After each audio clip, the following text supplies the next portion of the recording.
there. We are excited to be here with you today. I'm Ashley Lay again with Ashley Lay Real Estate, and we're here for our podcast, the Holiday Edition. And I am so excited because I've got one of my very favorite people in the whole world here today, Megan Hartman with Hartman Homes and Interiors. Yeah. And she is going to be talking to us about holiday design. And isn't it crazy that we're already talking about that, even though it's unbelievable? It's the older I get, the faster time goes. Yeah. And for me, it was when I became a mom. Now everything just flies by. It flies by. And so, some of you may not even have thought about it yet. I can promise you I haven't given it a second thought because I've been moving in a house and marrying off my baby boy lately.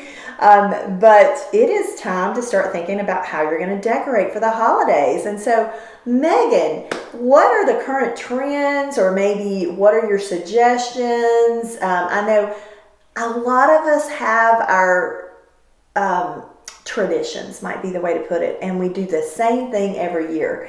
And I kind of personally this year really want to change it up because I have a new house and a new color palette, and I don't really, I don't want to mix in. I've never been a red and green girl, but if I, with my, almost a powder blue wall, you don't want red and green. So talk to us about decorating. So I always tell people to stay away from trends, actually. I know you said kind of the most common trends, but I like to steer people away from that, because if you do something just because it's a trend, then next year you may not like it, because the home industry is designed to make us want something different because they want us to spend money.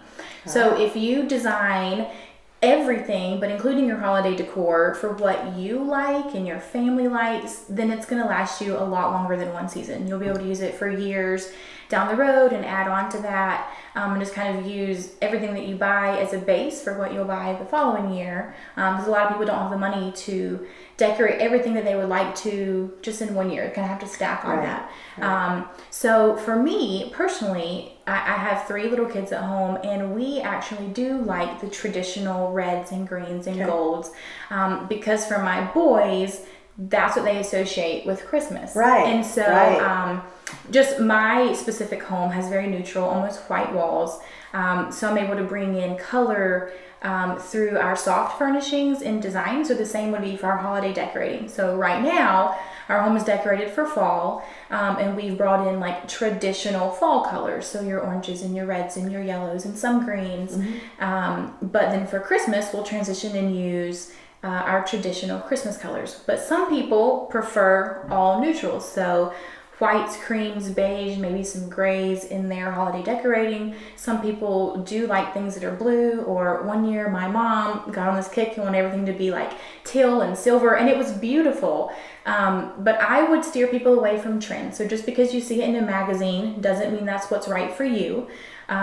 Any room I design, I tell people if I design it based on trends, then I have failed them, because I never want to do that. I want to design it based on the client's preferences. That way 10 years from now, even if they do want to look at something different, hopefully they're still going to love what they have. Right. So yeah. Right.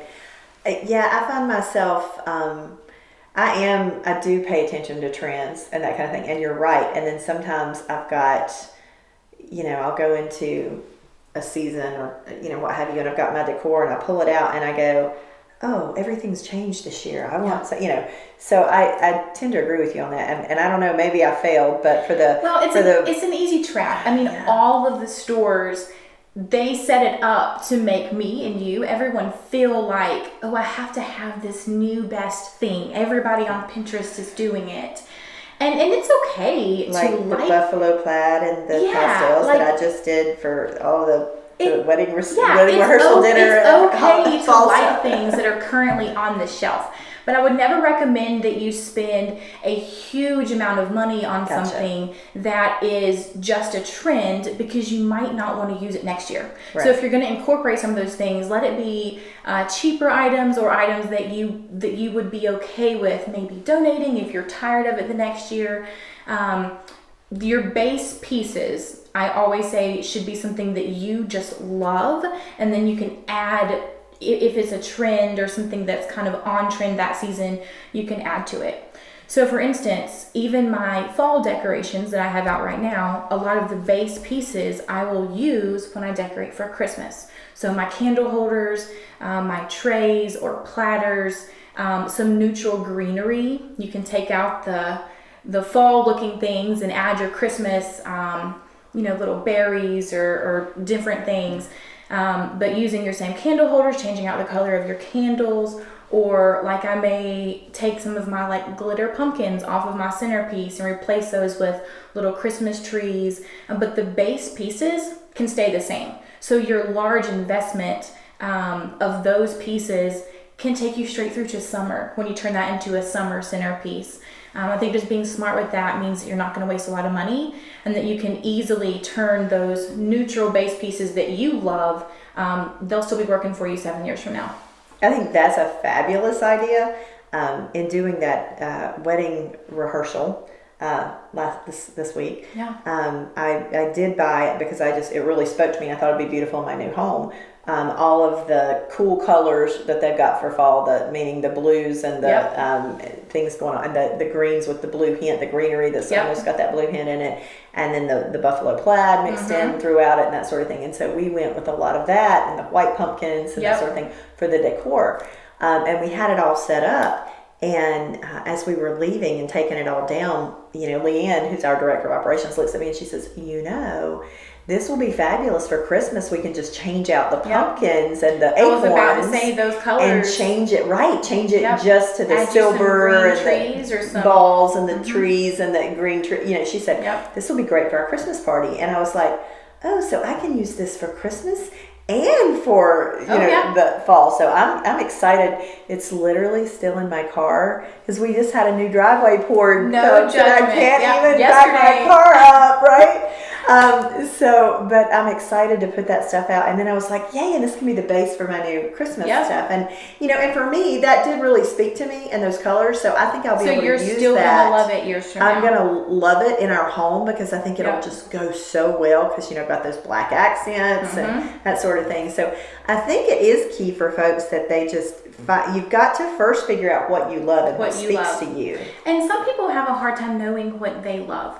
So I work for all different types of clients, and typically I'm there because they know what they like, but they don't know how to achieve that. And that's okay. That's why I have a career. So I come in and I ask for inspiration photos because people can be like, well, I like that and I like that, but like they don't go together, or do they? Or am I going to find something else I like better?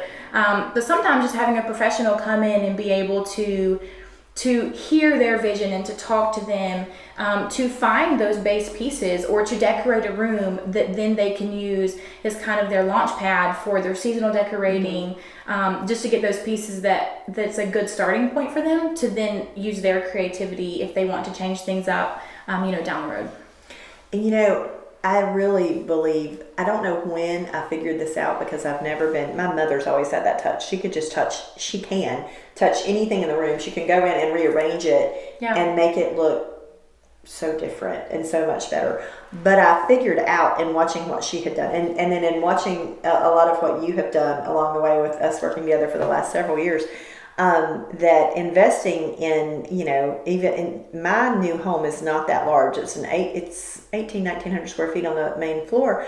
However, my living room is pretty small. And we've got more space in the bedrooms and that sort of thing. So I don't have a ton of space to decorate.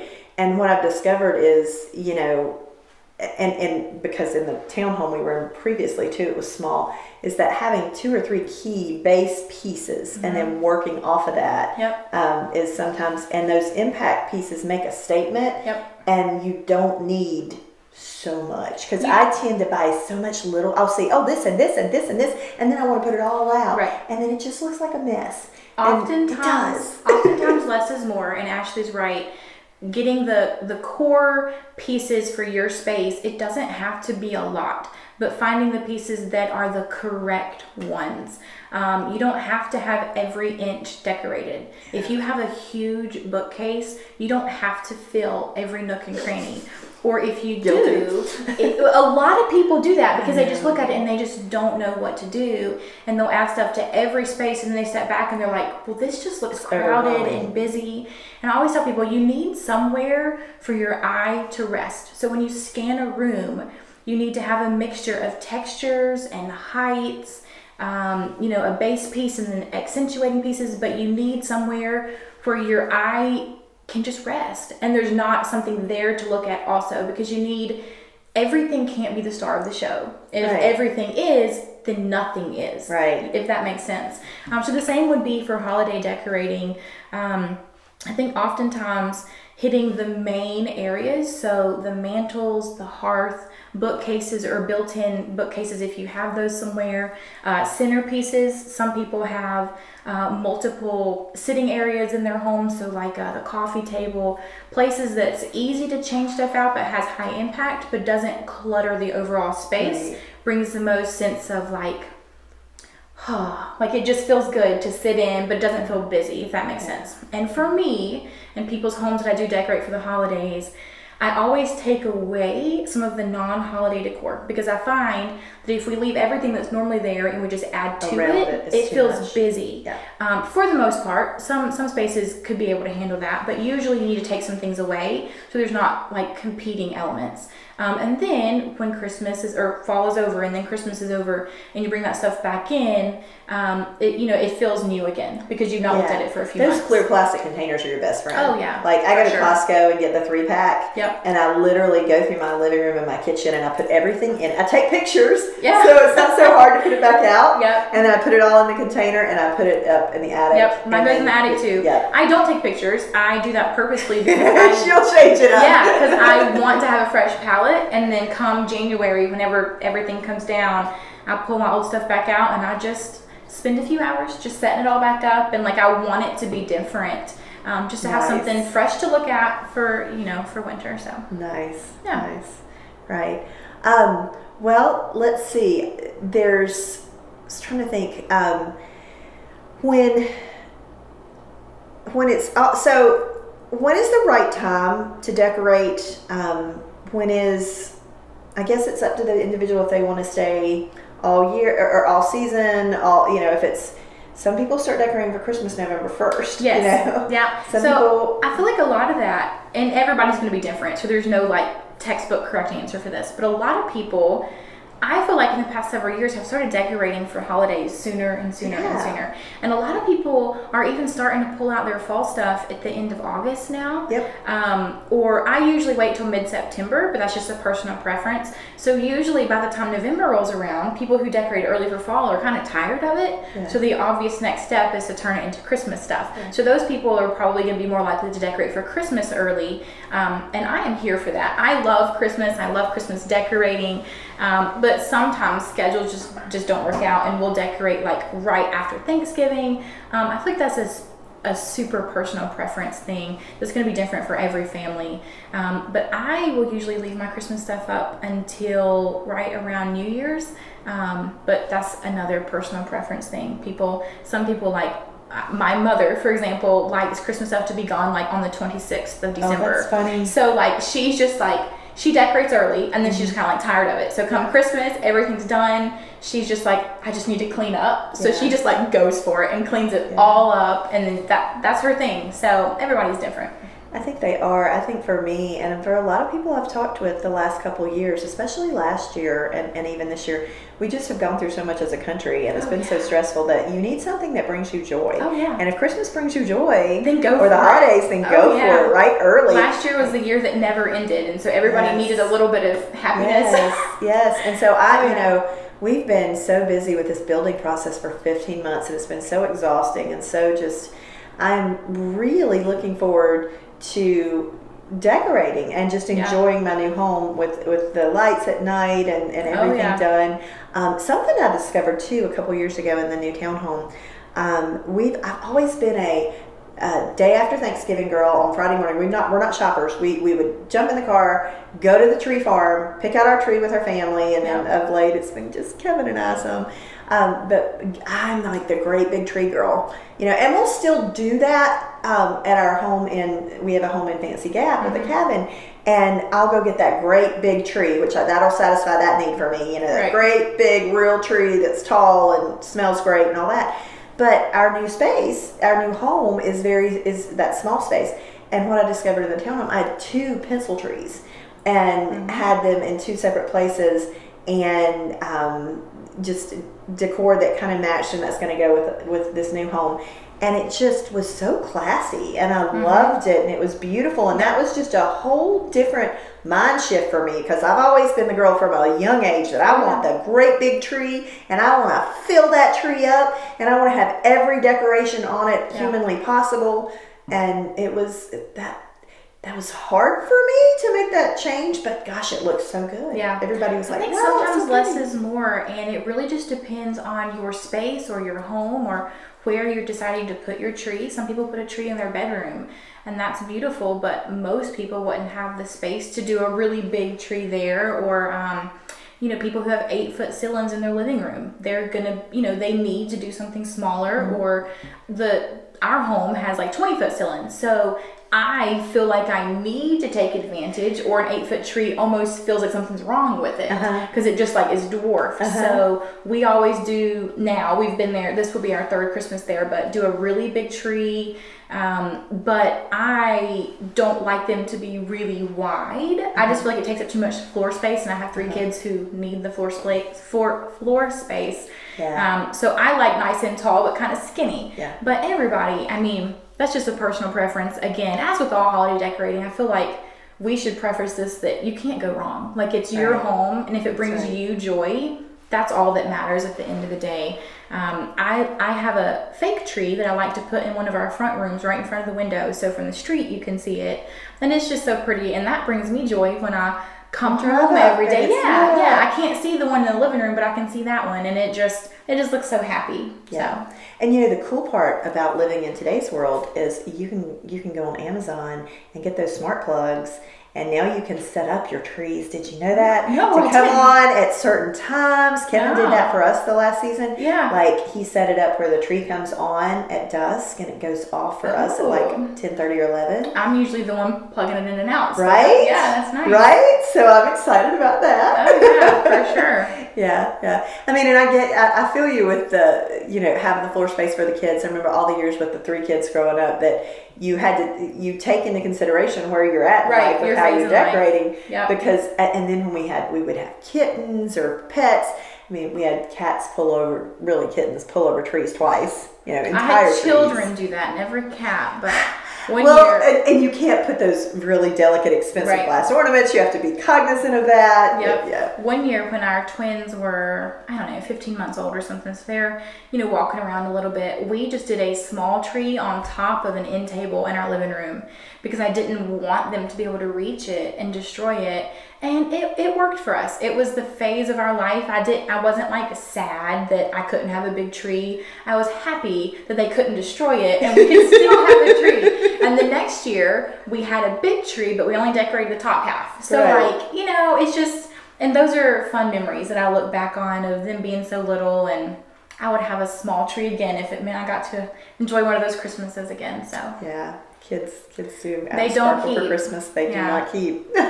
So enjoying it every second you've got. I think another thing I wanted to say just about holiday decorating or decorating in general is symmetry is your friend. So decorating like a front door or your porch, having something that's even if it's not the same item, if it's the same height. So decorating your front door, if you're going to do a planter, do one on both sides of your door. If you're going to do a lantern or at least another lantern or something of similar height on the other side. I think balancing that weight is huge for people. And I think sometimes people struggle with that because they get one side looking really good and they'll do something over here and it just doesn't look right. But usually it's balance. So we need balance in a lot of areas, but in design too. So kind of creating symmetry around your door or on your mantle, just like the same visual weight is, so it doesn't have to actually be the same item, but visually taking up the same amount of space. And like for a centerpiece, you would want the middle to typically be your highest. So you could use books or a little storage bin or something to create height. So variable heights are going to be very important for creating something that looks professionally done. Decorating the bottom with some filler, but those are just little pointers for people who are needing help with all that. So nice. I do have to put a plug in though. That this year is the first year ever I have offered seasonal decorating packages, so I can come in and do silver level or bronze level, silver level, or gold level of decorating packages. Everything I use the clients get to keep, and it just kind of comes and takes some weight off of their shoulders if they just need help with holiday decorating. The bronze level is just one tablescape. The silver level is a tablescape and a mantle and hearth. And then the gold level is 2 tablescapes and a mantle and hearth. So that's something that if somebody needs help with, they can reach out. It's a real quick, just like a half day install, or maybe even a little bit less. And they get to keep everything that I use. And then it's theirs. And then all of the like base pieces I was talking about are going to be pieces that they can use season to season. So it's not just holiday stuff. So you're not just decorating, you're bringing in some pieces. Oh yeah, That's phenomenal. The price includes me not using any of their stuff. It's all new stuff for them. Wow. And if they had some Megan. pieces, if they had some pieces that was really special they wanted me to incorporate, I could try to do that. But the price includes me bringing in all new things for them. So nice. Yeah. You guys call Megan, put that on your to-do list for this season. It's limited spots, because that's just like an extra little holiday thing that this is the first year we've ever offered that, and we did it for fall. And I'm going to offer it again for Christmas. So, excellent. Okay. So let's transition a moment and just talk a little bit about, a lot of our listeners are people that are thinking about selling or maybe getting ready to go on the market, or they're about to go on the market with us, or with someone else. And they're thinking about, gosh, I'm a little overwhelmed. My house is going to be on the market in the holidays. Do I do what I usually do? Do I decorate around what I've got? Do I, that sort of thing? And I know I can tell you my advice, and I'm sure you'll agree, just right off the bat, is that it's just like if they're going on the market any other time, when they have to think about it from a staging mindset, they've got to declutter and clean really thoroughly before they start, right? Yes. I think that it is totally fine to have holiday decor as part of what you have staged with, but it needs to be tasteful, and I would even say minimal, because with staging, which is totally different from interior design, we're trying to show off the bones of the home, not the homeowner's personal style. So there's a big difference there. For staging with holiday decor, show off features that will sell your home. Okay, so the decor is not going when you sell it, but the home is. So do you have a twisty staircase that's beautiful? That's going with the sale of your home. So bring attention to that. Do some garland or lights on that. If you have a vaulted ceiling in your living room with a really dramatic fireplace, play that up. Make that a focal point. Probably is a focal point already, but you can just add to that with your holiday decor. If you have other features, your built-in bookcases, they're going when you sell the home. So bring attention to that. Staging, I know I just said this, but it's very different for interior design, because we want the clients to be able to take 3 to 5 steps in, look around, and be like, I want to offer on this home. And then everything when they see past that point reinforces that. We don't have any red flags when we go upstairs or downstairs, or but that main level, that initial entrance, and just like that initial impact that you see when you walk in is so important. So do you have a foyer? Put some holiday decor there. Clean it off. Use your candlesticks or your lanterns, or a mirror to show off the candle that you have there, to bring some holiday filling into that first entrance that they're going to see when they come in. Front porch too, don't leave that off. Or your stoop. That makes a huge difference in curb appeal and making it feel like you care about the home, and when they pull up, it already feels cozy before they ever walk inside. Yeah, because emotion sells houses. Every time. And what we observe in watching buyers is that literally at the front door, even sometimes before they open the door, they make judgments. Yeah, oh, and they look at, what's your hardware look like? You Right. know, those kinds of things. What's the paint on your door look like? And so now we're also talking about, it's the holidays, so what is the feeling that they get standing at the door with the key in the agent's putting the key in the door to open it up? How are they feeling right then? Because they're either they're making a checklist of things they hate, right, or they're walking up going, oh, right, and then they open the door. Yep. And then it matters. What do they see? How do they feel? Because that buyer walks in and they start placing, when they start placing furniture, when they walk in the door, you know they love the home. When they walk in the door and they go, oh, I hate that. Oh, that was awful. And that's something that staging can help remove the stress of that too, is if you have it staged well and the rooms are set up well, then the buyer doesn't have to think, how would I put my furniture there? Like the room could be tricky or laid out funny or have windows in awkward spots. But if you remove that confusion for them and they can just focus on how beautiful the home is, then you take a lot of that stress off of them, which leads to more offers. But we are emotional people. Humans are in general. So we want the emotional response to be something that wants them to stay longer, right, and to linger and to imagine living there. And if staging is done correctly, it will do that every time. And little things like if you know, and a lot of times in this market, because if it's a hot property, it may have several showings every day. Right. So this might be a little tough, but maybe they could come in and freshen up every couple of hours. But just simmering cider on the stove and letting that, or if you've got candles with that same warm cider smell, and really not candles while you're not there, but the wax things that get the wax warmer melter or wax whatever. Melt with that warm cider smell, because then it goes along. You go in, you just feel so cozy. Well, it just feels like home. Right, feels like home, and that's what you want. And then they're moving, right? So less is really more in this situation. And go with like a smaller tree if you have a smaller space, because big tree makes the room feel much more crowded. And you can get away with, back to what we said, 3 or 4 accent pieces and the small tree, and you're done. And but you still have that warm glow and the lights and the smell. And when they walk in and they clean, that's what we want, right? Oh yeah. I've had several. So we staged vacant properties and occupied properties. And sometimes all an occupied property needs is a consult. And I'll actually go in, and most of the time I take so much away without ever bringing anything else in, because people who have lived in their home for a long time usually have collected decor over the years, and the room's full, but they find this piece that they love, so they just find somewhere to put it. And it feels good to them. But when it's time to sell, it's hard for them to have a fresh set of eyes because it's home and they love it. So someone who hires me, they're hiring me to come in with fresh eyes, and really to look at it from a critical standpoint, because the buyer's going to be critical. They're coming in, they're not emotionally attached, and they're just looking at what they have to look at to make that decision. So oftentimes I'll come in and we will just clean house. Like we will take stuff down.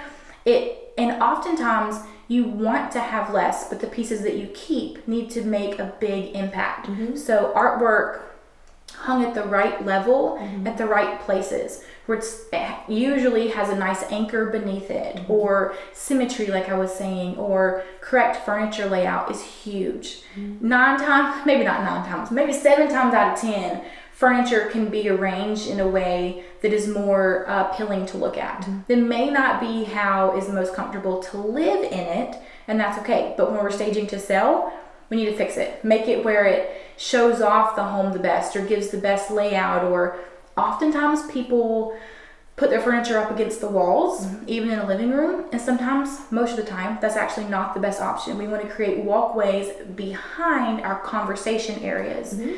So pulling that furniture off the walls, putting it on your rug, making your focal point your fireplace or TV, or if those are in separate locations, trying to bring them close together so you still have one focal point. Sometimes it's hard to do that for like everyday living, so interior design might be a little bit different, but staging, we want to show it off the best that we can. So those are some small changes that are easy to make. Yeah, and it's, I think if they're watching this, everybody's already stressing about moving, especially if they're moving during the holidays. And a lot of times, oftentimes people that listen this time, they have to move. So, we walk in and we're like, guys, just treat it like you're going ahead and moving, and pack up everything now that's in the home except the furniture, and sit those boxes, excuse me, in the attic, or what have you, and then add back in those small pieces, and then your home, it will look like a showroom. Which is kind of what you want. I often tell people, if I'm doing a consult and they're prepping for me to come in and stage, which we have all of our own things that we bring in, I tell people, if it's possible, to not only box it up, but to get it off the property. So if you can take it to a family's house, or put it in a trailer, or in a truck bed, and take it with you when you have showings, because people are going to look in your closets, they're going to look in your attic, they're going to look in your basement. If you have to store there, that's fine, but if you can just get it off the property, because part of that is just kind of tricking your potential buyers into thinking, well, they never outgrew this. There's still plenty of space. I'll have plenty of space too. And a 5 by, what is it? We had 5 by 10 or 5 by 5 storage unit. I mean, we had a big storage unit, but then I had to get an extra one. But there's little small ones that aren't that much at all. Oh yeah, not that much, and you can fit. You put them in your Tupperware boxes and you stack them to the ceiling. It's amazing what you can fit in a small space. It is. Yeah. All right. Well, now I'm ready to go home and decorate, Megan, right? I'm always ready. Well, hopefully we've inspired some folks to get ready for the holidays and do it upright this year. Yeah. And you guys, please reach out to Megan, and if you're interested in, she can come and decorate for you this year. That would be awesome. We'll have some contact information for her with our podcast post and everything. And so we appreciate you joining us today. Thanks for having me. Happy holidays to everybody.